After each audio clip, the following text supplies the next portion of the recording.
Today we have a special match to start Arsenal's pre-season. They will be taking on a League Two side that was recently purchased by the Lehmann family, Barnet FC. Now the Lehmann family have promised to completely overhaul this club and take them to the same stage as their North London counterparts, Arsenal and Spurs.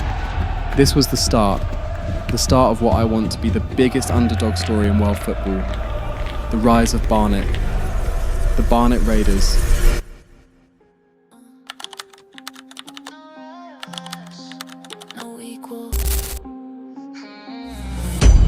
I recently retired as the greatest player in the world.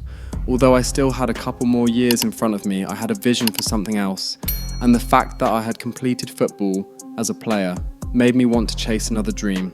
I bought Barnet FC with my sister, my hometown club. We acquired the club while I was still an active player, and now that I've closed that chapter of my life, it's time to fully focus on the club. I told Kori Lehmann, my older twin sister, to work on the revamping the brand while I work on the club itself. I plan to fully overhaul the club. Our ultimate goal here is to win at least one Champions League trophy. And frankly, that's quite impossible with the squad we have. So my first task was to hire scouts that would fly across the world to scout out the best possible young talents that would fit the vision I have for the club. And they did well. We hosted competitions in different locations around the world with hopes of finding players with really good potential. They scouted a total of 68 players, and the task was to cut it down to 22, 20 of which would be incorporated into the main squad, but only if they can defeat the current team after 2 years of training. And the man that's going to be in charge of all of that is Thomas Raleigh. He was recommended to me by my previous agent during my career, and she said he's someone she trusts to get the job done.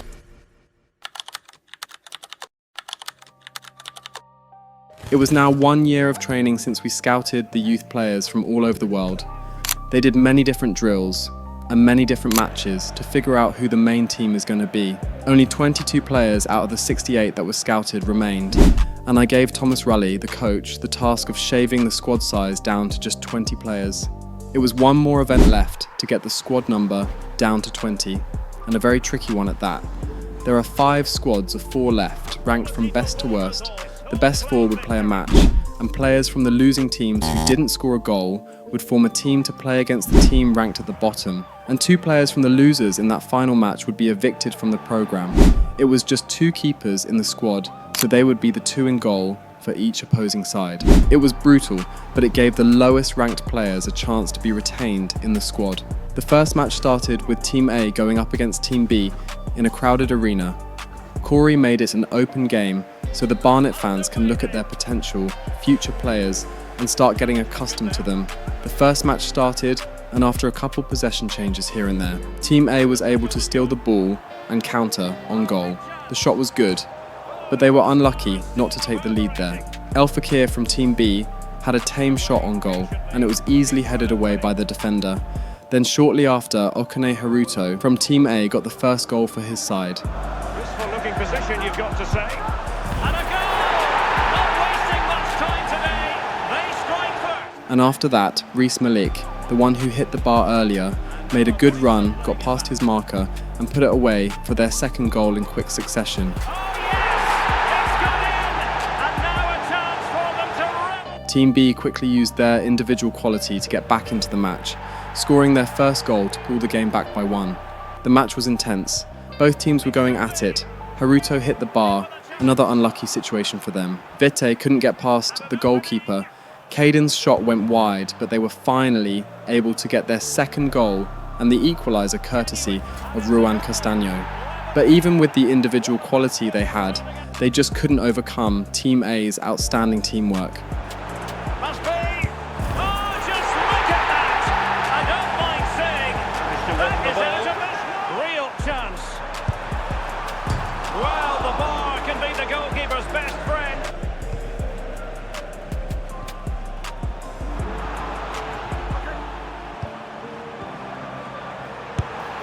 And in!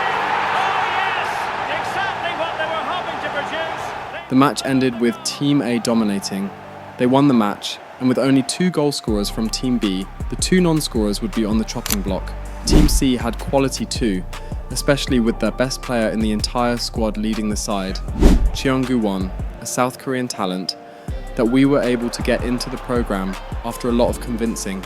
Team D would need a Herculean effort to be able to overcome their opponents. But it's football, and you never really know what would happen. While they did have the first shot on goal, it was off target, and that opened up the floodgates for Team C, who decided to sit up. The skipper took a shot that went wide, but followed up with a good headed goal on the rebound. That opened up the match for Team C, and their confidence took a massive boost at the expense of their opponents.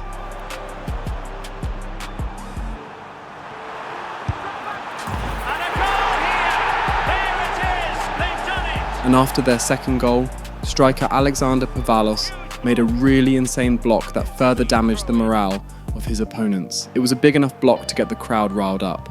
And after that, not forcing the issue, great composure. And a goal here! Real chance. And in! Oh yes!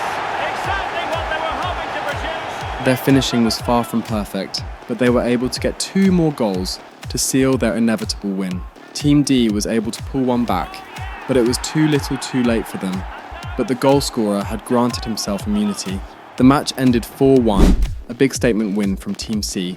Alexander Pavalos and Cheong-gu-won were 2 of the best players in the entire programme, and their chemistry had grown immensely since they started playing together. It was kind of annoying that Johan was chosen to be safe over me. I made the 2 assists that got us the 2 goals, so it didn't make sense to me. Well, I am the youngest in the entire squad, so I do expect to be subjected to things like this from time to time. Caden Van Boer was my former agent's son, and he did come to meet me during the break before the final match. I told him that the rules were the rules, and while I do care about him, I can't do preferential treatment. He just has to go out there and prove why exactly he deserves to be in the team.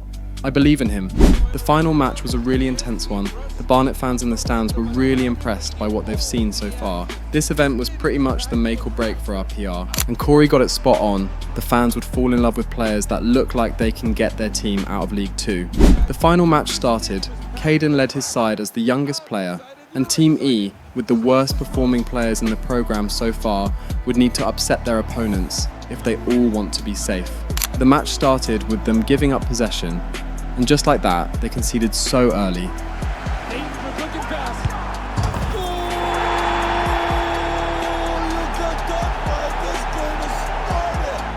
It was a good goal from Mark Collier to put his team up a goal.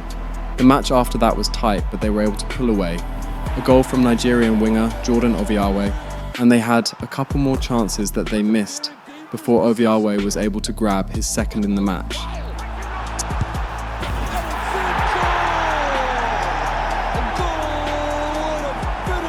Team E's individual desperation to get a goal to try and save themselves eventually cost them to go out without a goal.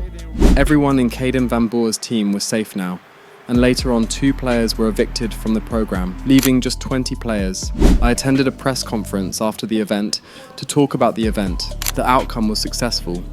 My sister and I planned on doing this to garner the favour of the Barnet fans, and now that majority of the fan base is in line with our vision for the club, as we can see on social media, all that's left now is to go all in. The gaffer, Thomas Raleigh, a couple other staff and coaches I've hired, would need 1 more year to polish the squad into what it needs to be able to challenge for the top. I believe this is the start of something special coming to this sport. We just need a little bit of patience, and everyone would see our vision as well.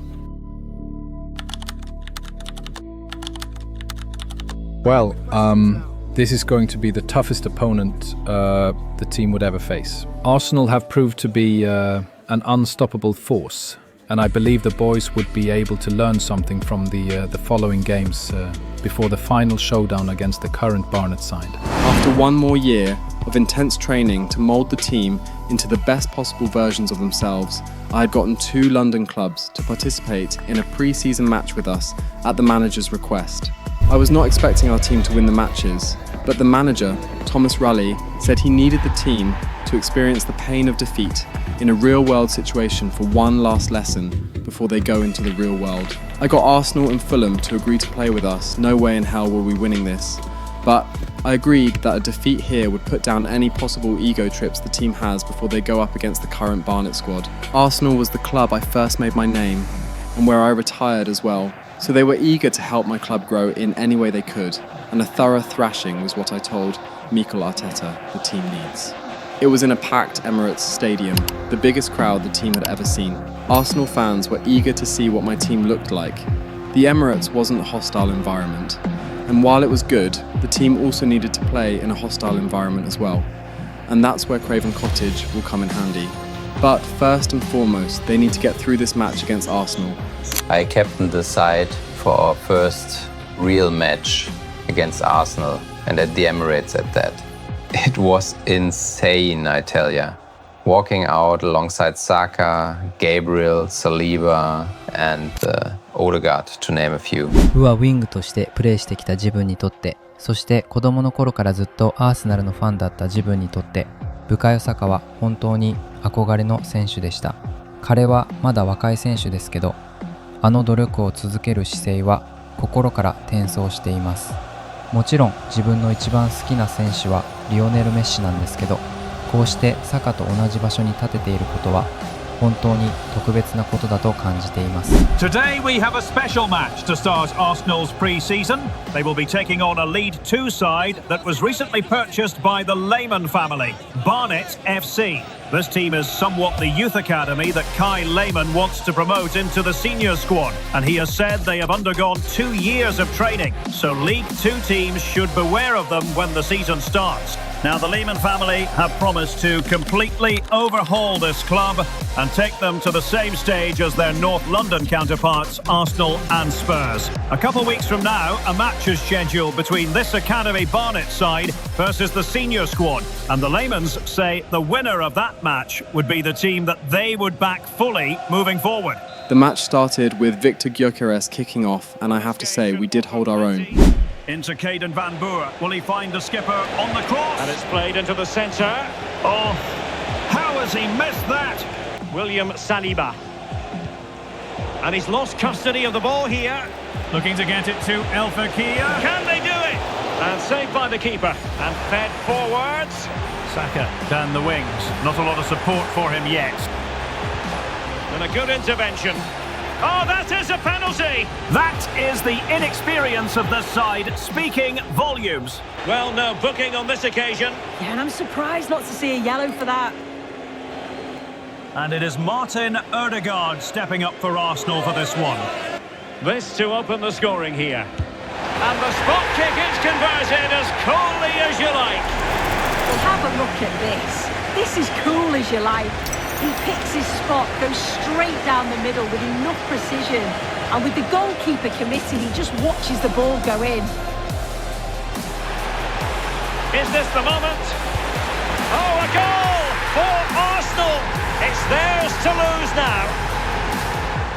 Well, moving the ball forward, they might be in business. Can he play it in? Oh, you'll have a go! Dangerous ball. Genuine chance. Incisive ball. Trossard. Real chance. A goal! Another one! It's turning into an absolute demolition job. Subtle change of direction from Malik to get past his marker. Oh, he gets past another. It's brilliant one-touch football from Barnet. Oh, big chance. Oh, a nearly moment, a significant moment. The first half was a reality check for them, 3-0 already, and although they've shown promise in the attack, they just haven't been able to find the back of the net. Arsenal, on the other hand, have blown through their defence every single time. The second half started and the team came out better. Honestly, I was expecting to go into the game and outperform Arsenal. But now I see what the gaffer is trying to do here. We were cocky to think we could get the better of Arsenal, but it's a reality check, for real. But I'm enjoying it. The boys could see that professional football was no easy task. Big thank you to Arteta and Arsenal for giving the boys this chance. I would still want them to fight and score at least one goal, but it's not a prerequisite at all. The second half started and the team came out better. Although we still weren't on the level we would need to be at to get the better of Arsenal, we were better defensively and only conceded 1 in the second half. Another goal! The lead grows to 4 now. A rampant display. The match ended 4-0. It wasn't as much of a thrashing as I thought it would be, so I gave the team their props. They did really well to just concede 4 against Arsenal. Thomas Raleigh said they would need to work more on their finishing. Both the forwards and midfielders, as well as Reece Malik in the left back, who goes forward a lot, playing the inverted full-back role. It's a solid side, a solid side. The players and I were expecting a bigger result there. But big props to the Raiders team. Didn't really know their manager before today. But from what I've seen, Kai has hit the jackpot with Raleigh. He will be among one of the top managers Sunday, and he's got a really promising team on his hands. I kiss my scars and call them holy. Fed my fears, they know me slowly. Craven Cottage by the banks of the Thames. I'm Derek Ray, and adjacent to me in the commentary box is Stuart Robson. And with the atmosphere really building up nicely, we should be in for a terrific contest. Next one was Fulham. This reception from the Fulham supporters here at Craven Cottage was a strong contrast to the one at the Emirates. The manager made a few changes to the starting lineup, keeping the same 4-4-2 formation but prioritising defence. I'm not expecting us to defeat Fulham here, but I'm curious to see how we would do. Thank you, Craven Cottage. Enjoy the game. We started well and were really good on the ball.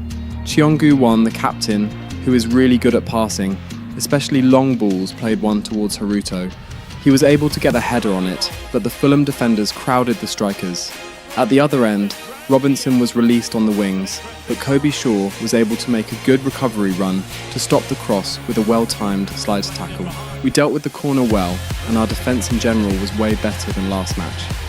After that, Jordan Oviawe did really well to get past the Fulham defender and find Alexander Pervalos in the perfect position. Chances on, and a goal! Now they have their opener, and now they can celebrate. The first goal for this new Barnet side goes to Alexander Pervalos. Well, here's the goal again, and it's a great ball to put him through. Good vision to set up the chance, and once he gets onto it, he just smashes it past the keeper with great technique. What an emphatic finish that is. He tried to find him again shortly after the goal, but the defender was able to intercept the pass. We were hustling, making sure that we get the ball back as soon as we're in it. We had a really good chance. Zola Naledi cut inside, but his shot was claimed by the keeper. Giving Haruto was probably the best option, but as a striker, he's allowed to test the keeper. Unfortunately, it didn't come off that time. He wasn't happy with that though, but it's something they would just have to move past. They had a good chance for a one-on-one, and our keeper came out on top. A brilliant, really brilliant save from him. Oviawe was trying his best on the left, but he just wasn't as prolific a dribbler as Ruan Castaño on the wing, and caused a turnover on numerous occasions. Van Boer was able to win the ball quickly, but his pass to Naledi was not very good, something he would need to work on. And before the first half was over, Johan Witter made a really good tackle, stealing the ball off the Fulham forward, a move that got the away crowd buzzing. Half-time came and it was actually surreal that we were ahead of Fulham for a whole half. It gave me hope. Are we actually here? Did Thomas Raleigh actually bring this bunch of kids together to perform this well at this stage? It seemed they may have learnt a lot from the Arsenal match. The team performed really well, more than expected, but no one was ready for what happened in the second half. Pereira, and nicely over the top. He is in on goal. Will it go in? And the keeper there to deal with it. Can he deliver it with accuracy? And denied by the post. This looks more than decent. Well, a really good idea. Pereira in a decent position. Oh, it's on! And it's a goal. Level again. What a match this is turning into. And a chance for the lead. And getting enough on the ball to steer us away. Wait, what is this, Derek? And it's a penalty. How on earth did that happen? They've given away a penalty so cheaply. No, that's the frustration boiling over, and from the youngest player in the team at that. This to put them in front. And he slots it home with confidence. Yeah, that's his number. His manager has decided to take him off. They were doing so well. Now morale levels seem to have dropped after the penalty. Oh, in with a chance. Well, not clear yet.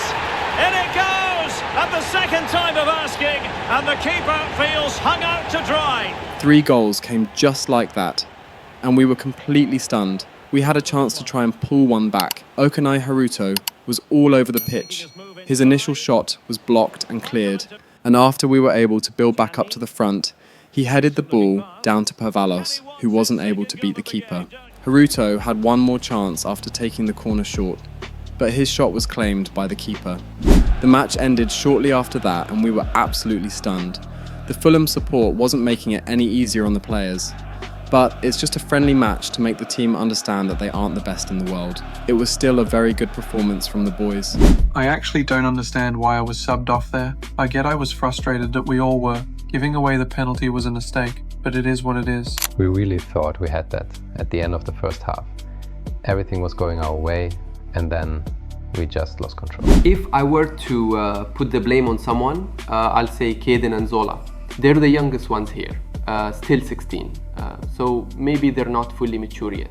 If I had played in that match, I probably would have made the better decisions, and we could have at least ended the game with a draw. Thomas Relay, some would say it was a really good match against Fulham today. A shocking performance from your team in the first half there. Were you expecting that? Well, yeah, I was.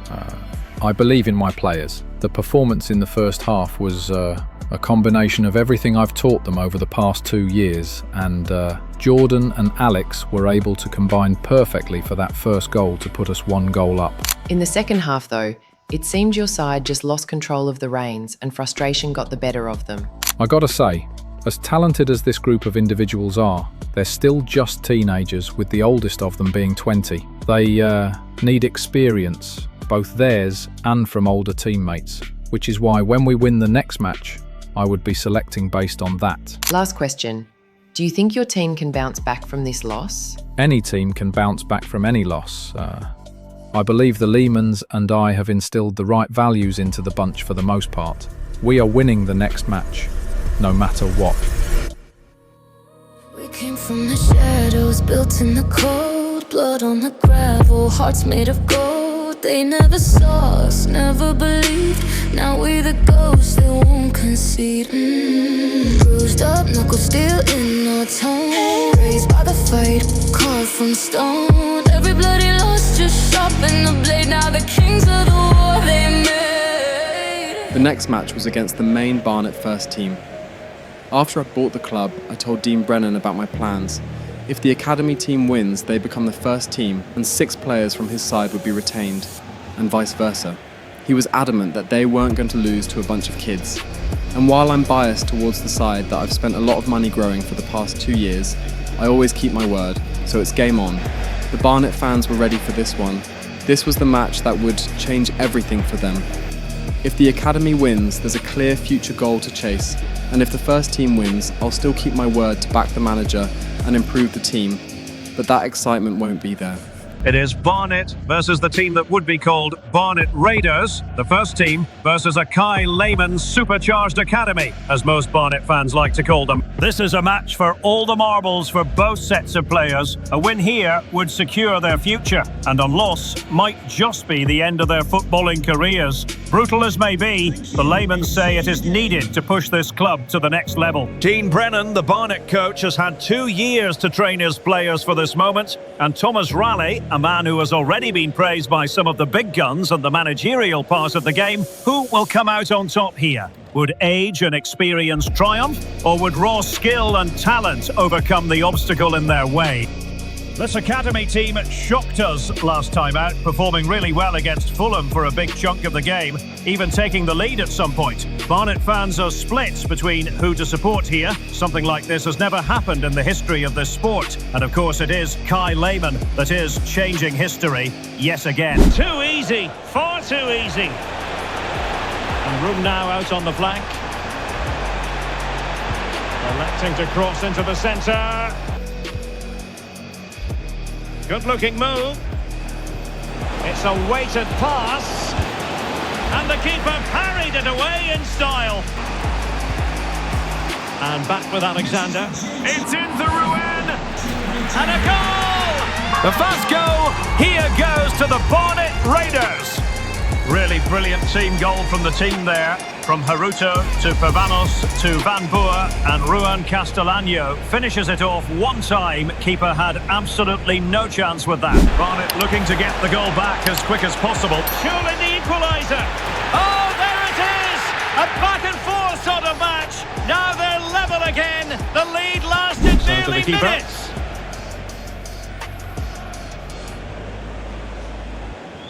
Now, who can he play it to? Well, going for power from there.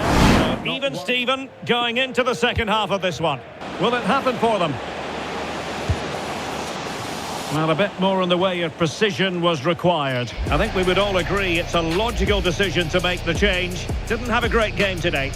Tavares. That's a very fine piece of tackling.